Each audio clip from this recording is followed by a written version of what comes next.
Hello, everyone! Hi, everybody, it's me, BGE, and guess what I just got in my P.O. box? My katana! That's right, I had it upgraded to a Nichiren color-changing blade, and I'm about to draw it. Let's see what we get! Please be pink, please be pink, please be pink.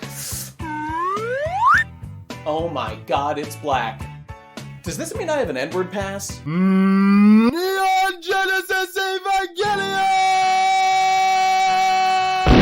Hello everyone and welcome to another episode of Why I'm a Genius Weekly. Let's just jump into it, lads, because I just jumped into it and I spent all day yesterday watching every episode of the hit new anime Kimetsu no Yaiba Demon Slayer, first published in Weekly Shonen Jump in 2016 by 𝕭𝖊𝖆𝖚𝖙𝑔, and with an anime adaptation by ufotable. Now this is your rare adaptation that I hadn't read the manga at all before jumping into the anime, so that's what we're focusing on, and boy is this shit popular. If you head on over to my anime list, this is the #1 most popular new series, this being like the second season or whatever, and by far the highest rated with an 8.97. Jesus Christ. I believe it's even currently airing on Toonami, so this thing is making the rounds. So what could little old BGE have to add to the conversation about something that's so obviously beloved, so obviously highly regarded? Let's jump into it, shall we? In short, this is the series about Tanjiro and Nezuko, two siblings whose entire family is wiped out by demons. Nezuko becomes a demon but is able to repress her murderous tendencies, and Tanjiro, acting as a protector, goes on to become a demon slayer to try to get revenge, and they engage in shonen battles and training arcs and whatnot. It's pretty cool. So I'll tell you right off the bat, this is an excellent bare bones kind of shonen battle series. You got your tragic backstory, setting motivation. You got your power-up paths involving swords and sword techniques. You got your good main character boy who always does the right thing, protects the people who are good, slays the people who are bad, but always with a heart. All that classic bullshit's there, and you know what? It's delivered in a pretty good package, because I found this anime wasted very little of my time overall. There were 1 or 2 episodes that I felt could have been curtailed somewhat, or summarized, or just frankly weren't that entertaining, but on the whole, I did enjoy myself. Now, there's absolutely some bullshit involved here, because one of the main sources of powers that the characters gain is through the power of total concentration breathing. I mean, it's some JoJo level nonsense, that being JoJo Part 1 and Part 2 for my new friends, where it's literally the breath of the characters that puts energy into all their fucking cells, so you gotta breathe real special and real good, and that makes you super strong. Sure, fine, whatever. This is like the fundamental power upon which all the advanced techniques are built upon, kind of like in Hunter x Hunter with the advanced Nen powers that are all built on a foundation of Nen control and various basic skills that result in the Hatsu, which is like the advanced magic powers, whatever. Point is, this is like a way simplified version of that. Now, one interesting thing to note is that this series is most famous for its animation, and it does have incredible spikes of animations at various times throughout the series. Overall, it's the battles themselves that are animated with beautiful looking swordplay, but it's also interesting to note, something that I kind of had to learn as I was going forward, that the kind of superpowers we're seeing the characters do are obviously non-diegetic. The main character, Tanjiro, gains like water sword techniques, but it's all metaphorical. It looks amazing, it looks really good to be animated with the water effects and whatnot, but they're not actually there. Now that one's obvious, but it kind of blurs the line later on, as there's a guy with lightning powers, Zenitsu, who may or may not actually be channeling lightning abilities in some way, but that doesn't actually make sense given what tools are available in the narrative of the series. Whatever, man, it's rule of cool stuff. And it also could be partially explained by the fact that the color transforming swords they get in the series, it's never exactly explained what they do, but when you have a color change on your sword when you pull it out for the first time, Zenitsu, for example, gets a yellow lightning line along his sword. Maybe that's where like the elemental powers are coming from, but it doesn't really make sense either, because you'd think that he would have practiced that in training. Like, at least in Hunter x Hunter, they specifically practice powers that will give them specific like elemental effects, very specific superpower effects. In Demon Slayer, they just practice sword techniques, and then elemental powers seem to manifest in some way. In One Piece, there are devil fruits that also give you those literal powers. In Bleach, again, everyone gets literal, special, designated magic sword powers, but in this world, there is no such explanation, and that's a little weird. Now, conversely, powerful demons unlock blood arts that are very specific magical abilities that could be like anything. See, logically consistent, when we see a demon doing something that doesn't make sense in the real world, that's fine because it's been explained. The swords, less so. Can't we just write it off as rule of cool stuff? Absolutely, no problem. But my brain could not help but pick up on it. So there's this real powerful demon going around, Muzan Kibutsushi, Michael Jackson lookalike. And this boy's a demon with unique ability to make more demons by giving them his blood. And that's what he does. And presumably at the beginning of the series, when main character horrifically sees his whole family slaughtered or turned to demons, honestly, really fucked up scene, but sure got me to care about what was happening in the story. Good job. Seemingly Kibutsuji killed them all and turned his sister into a demon. For what purposes? We don't know. It's hard to understand what he was doing there or any of that shit, but it gives Tanjiro a hell of a motivation to go and slay that boy, possibly to revert his sister back into human form, which is what he's doing for the rest of the time, exploring different avenues on possibilities and how to turn her back to human, blah, blah, blah. Cool. So here's the thing. After 26 episodes of the anime, Kibutsuji hasn't really been explained very well as to exactly what his motivations are, what he's trying to achieve, any of that shit. And the little we've seen of him was him hiding out as a human, seemingly with a wife and daughter, when our main character runs into him. I have suspicions he's gonna turn out to be the kind of character who's just willing to sacrifice everything around him so that he can live a peaceful life with his family. I mean, maybe they're adopted and it's gonna be a kind of switcheroo where it turns out everything evil he's doing is for a good cause. Almost all the demons we meet throughout the series are demons who used to be humans who were turned that way by Kibutsuji, and they all have like a sad backstory. Nobody wants to be killing people. They're just kind of victims of circumstance for the most part. And I 100% believe that's going to propagate back to Kibutsuji as well, but I guess we'll see. We just haven't gotten there yet. We spend most of our time engaging in different shonen battles, working our way up the hierarchy, slaying Kibutsuji's lower boys, and you know what? It does a damn good job of it. The blood demon arts are pretty cool, especially the guy was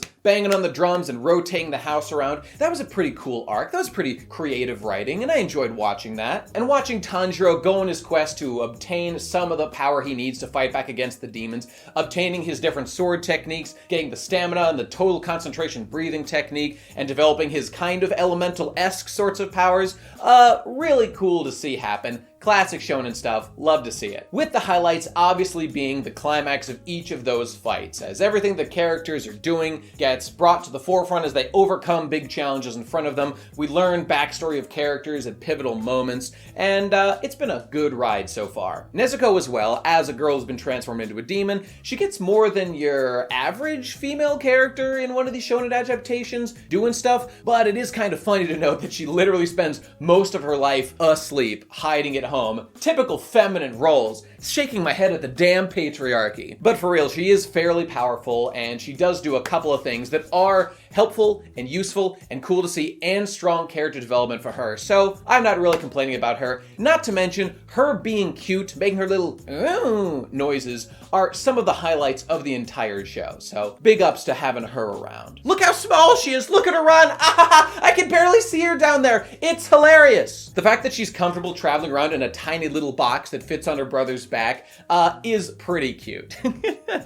I enjoy it. And the series isn't afraid to get bloody and gory and kind of fucked up, as I said, with a very introductory scene of seeing the character's family die, seeing characters with blood everywhere and stabbed a bunch of times and exploded out with organs around. Also, I appreciate the courage involved in doing that, but you know, it's just average shonen stuff overall. And as I said, the best parts of the whole show are these battle climaxes, where there's one, for example, where we see Zenitsu for the first time do his unconscious lightning slash attack. It looks incredible. I mean, just absolutely amazing looking animation.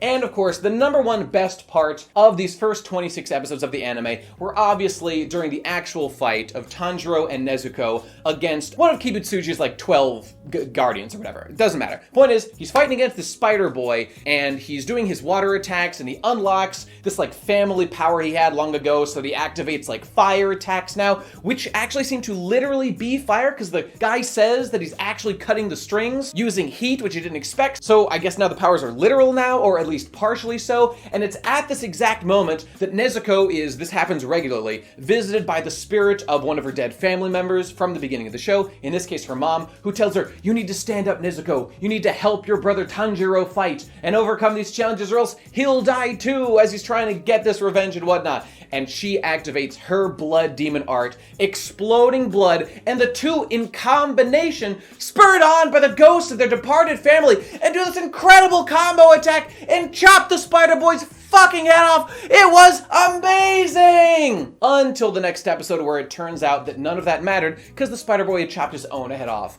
Oops, too slow. I mean, I couldn't believe that they did that. I went back and looked at the footage. Zoom in close on this. You tell me where that's him cutting off his own fucking head. He'd have to be like a millimeter ahead of the fucking knife. This doesn't make any sense. What the fuck, dude? I didn't mention this, but it's a thing where you have to actually hit them with your sword. If they cut off their own head, it's not gonna do it. Whatever, it doesn't matter. Point is, they totally undercut the value of this power, but I guess it didn't matter anyways. We got the impact, they worked together, they did a great job, and someone else takes the actual kill, whatever. Point was, it was still an amazing, incredibly powerful moment, just somewhat undercut by the fact that they attributed this win to another character later, whatever. And on that note, let's get to some of the negative points about Kimetsu no Yaiba. So I've been talking a lot of praise, a lot of positives about this show. Everybody loves it on my anime list and everywhere else. Well, it's not perfect. I mean, you want to talk about the 10 out of 10 animation moments like Lightning Boy and Blood Slash Boy? I mean, yes, those are amazing. However, most of the show does not look like this. There is a lot of CG that they're getting better and better at like merging the CG into 2D animation and making it not jarring, but this shit ain't Promare. This CG is not amazing. It's obviously done for cost-saving measures. They're trying to make the anime as efficiently as possible. They're gonna keep adapting this, I have no doubt about it. They've got a lot of story to burn through, all these background shots of characters just talking, they don't need amazing animation. And they save that shit for the big anime fights that everyone knows we really care about. Everyone's gonna retweet, etc. But your average minute-to-minute enjoyment of the look of the show is, you know, like a passable. It's passable. How about the writing? The writing's not great. Yes, our main character has decent motivation. Yes, I like him and his sister. Yes, I generally like the other side characters, but there's very, very little depth or character to anyone. The character with the best backstory is Zenitsu. I relate most to him. He's a character who's cowardly, who's weak, as we all would feel like in these situations. He doesn't feel like he deserves to be a demon slayer, but he manages to overcome it at times, and we can respect that. He does super cool powers because he does work to train himself to be strong. Commendable. However, a lot of the time he only manages to do these things because he literally falls asleep and then he does it unconsciously. I mean, look, I can appreciate a gimmick character doing gimmick attacks once or twice, but it does somewhat undercut what we're trying to learn about stick-to-itiveness, courage, power, etc. And it's strange that he gets over it so quickly by the end of these 26 episodes, and it just kind of blurs the line between he's able to do as much like action stuff, like explode the gourd, basic training things that him and his fellow characters are doing at the end of these episodes. So why did he ever need to be unconscious to do it? Was he powerful, but just cowardly? I mean, I guess that's all there is to it. I'm just saying there's a little bit of mixed messages going on here. Also, Inosuke, the bear guy. This was like kind of the most boring character in the entire show. What are his gimmicks? He's the boar guy. He was raised among fucking beasts and he knows very little about civilization. He can't read it right. He's got no manners, etc. He's really, really competitive. If you want him to do something, you just say, I can do this better than you, and then he'll do it. This is used like every fucking episode with the guy, and Jesus Christ, did it get boring. And 4, he's a pretty boy under his mask. Wow, so much character development. Who cares, man? Who cares? Boring character. Even his fights, he doesn't even have any super cool moves. He just has stick-to-itiveness. And you know what? I'm not knocking it. I respect that. He doesn't have amazing superpowers. He's just tenacious and reasonably wise in the way he does battle. Again, commendable. Just would have liked some more. And this goes for every other side character too. Almost no other character has any more development than like our main character, who's just good guy, wants to protect sister, has some complicated feelings about demons because some are good and some are bad. That's it. No other character has any development to him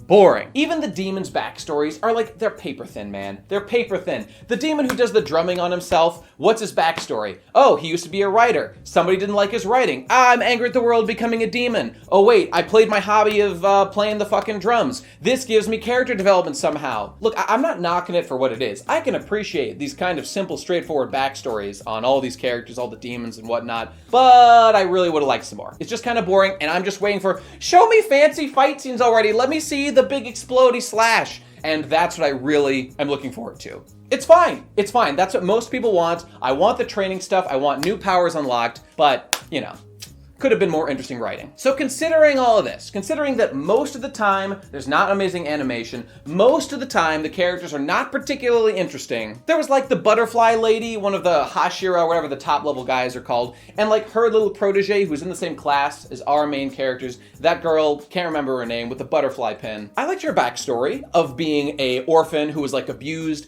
and was purchased on the street by, you know, the passing by Hashira and her big sister, whatever the fuck they're called. How she'll flip a coin because she has no inner desires, because that was long since beaten out of her when she was a child, sold into slavery and whatnot. And now she's powerful, partially probably because of this just dedicatedness to taking orders from her superiors, whoever that may be, because she has no desires of her own. And Tanjiro makes a connection with her right in like the last episode or whatever before he goes off on his new mission. That one did have some sparks of heart. That character interaction I did like and did respect. So you see what I'm saying, people? It's not all bad. It's just a bit thin, and we all know who this is really for. This is for kind of your entry-level shonen reader. It's for people younger than me, not as jaded as me about this stuff. So I totally get why people are going goo goo gaga for it, because you're all babies. Haha, fuck you! But for me, an intellectual giant, I've kind of seen a lot of it before. But I'll tell you this, I am looking forward to seeing more. There's a movie coming out to continue the story now that the first 2 seasons or whatever have wrapped, and I want to see it because adapting a full arc into a movie, the Infinity Train arc or whatever, seems like it will be very efficient, probably excellent animation, and easy to digest. And all of those things sound very good to me. I'm liking this dynamic we're doing of adapting several seasons in like normal TV show, then going to a movie, which is what they're doing for like Made in Abyss, and now Kimetsu no Yaiba. I just like the flexibility that we're seeing in the industry now. It's pretty cool. Anyway, I personally will probably watch the movie when it comes out, but really I'm gonna jump into the manga, I think, and see where this goes. Because apparently lots of questions are like still not answered. Like, for example, what's the deal with the goddamn color changing swords? What does it mean? What does it mean to have a black blade or a yellow blade? We can guess things, we can infer things, but I still have no idea, and I don't think the series has addressed it yet. And we're like 175 chapters in. What the hell, guys? Anyway, I'm gonna call this show, honestly, for me,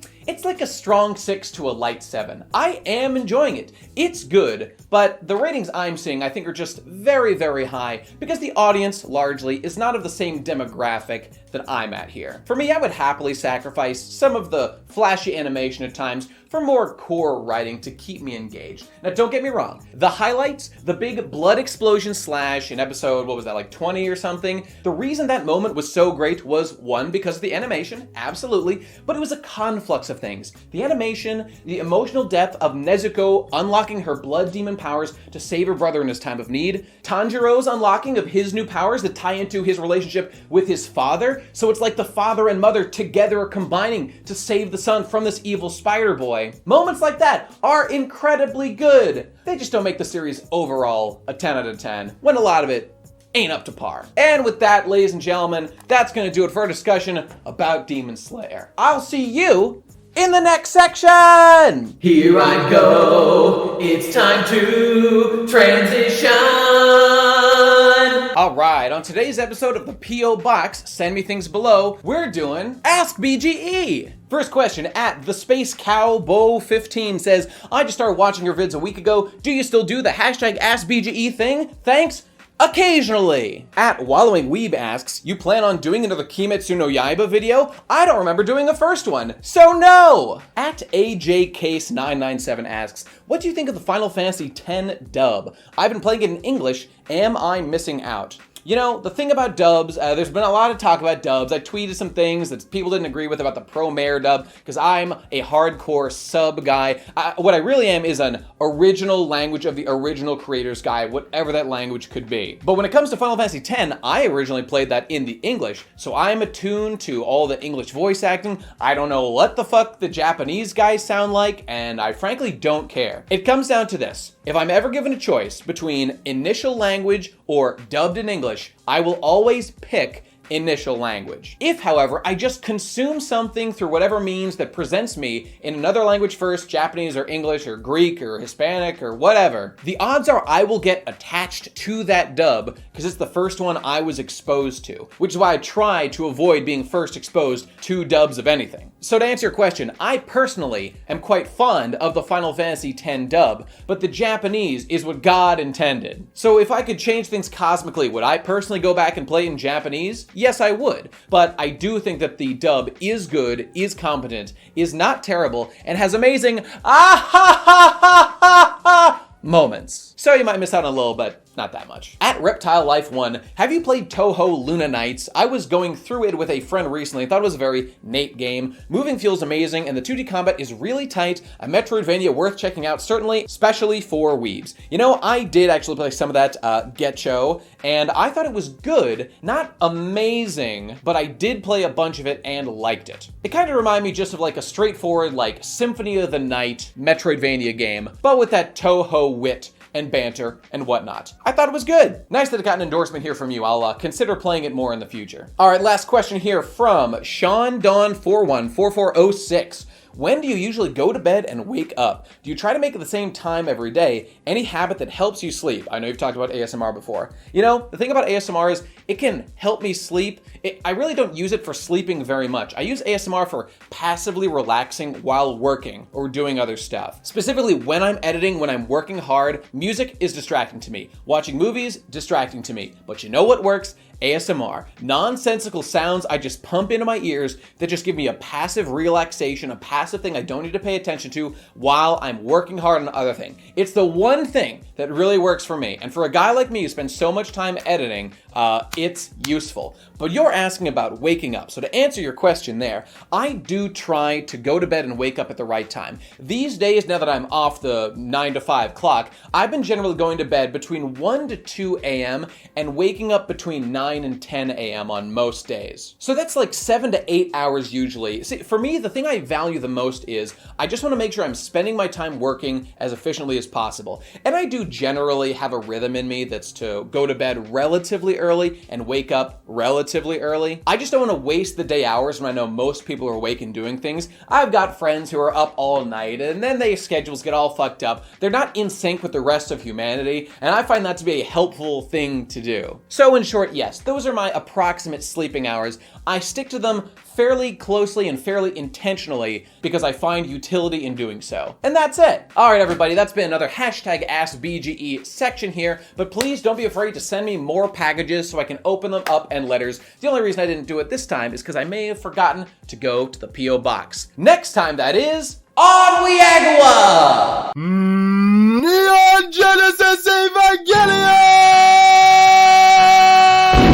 Hey everybody, if you like what I'm doing here, patreon.com/bestguyever. And for those alternative looking folks, Subscribestar, also /bestguyever. I don't know, links to both are down below. Any financial support is greatly appreciated. $1, you're into my Discord, we can chat about all kinds of stuff. And $5, you get the BGE monthly cast. That's a private video I do, just me podcasting, talking about what's going on for me in the month that I do every week for my patrons. So thank you, you're welcome, and we'll see you out there. Follow my podcasting activities at the PCP, the Procrastinators channel on YouTube, and also on the Podcast weekly One Piece review show. If you like One Piece, you should be listening. For all your elitist One Piece gatekeeping takes, follow my various updates and whatnot at BestGuyEver on Twitter. It's a helpful place, and there's lots of memery. Check it out. And I stream Saturdays at 7:30 p.m. Eastern Standard Time on twitch.tv/definitely BestGuyEver. Come hang out and join us. See you there. All right, everybody, that's gonna be it for this episode. I am the best guy ever. You